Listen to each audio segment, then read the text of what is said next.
Times Square bomb suspect went back to Pakistan looking for help from the Taliban.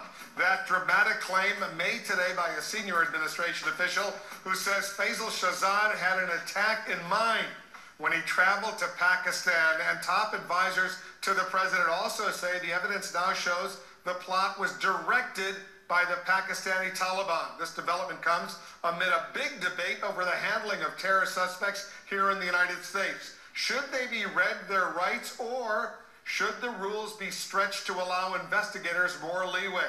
Brian Todd has been looking into this story for us. Brian, tell us what you're learning. Wolf, this is all about the last two prominent terror cases on U.S. soil, the Christmas Day plot and the Times Square attack. Both suspects kept talking after being read their Miranda rights, but there's real concern out there. What if they didn't? Times Square bombing suspect Faisal Shahzad was interrogated for 4 hours before being told he had the right to remain silent, his Miranda rights. Anything he said up to that point could be used against him in court. That process of gathering information is called the public safety exception to Miranda, used when officials fear there's an immediate threat to public safety. Now, the Obama Justice Department wants Congress to help it expand the use of that tactic.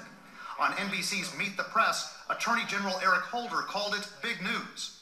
We have to think about perhaps modifying the rules that interrogators have and somehow coming up with something that is flexible and is more consistent with the threat that we now face.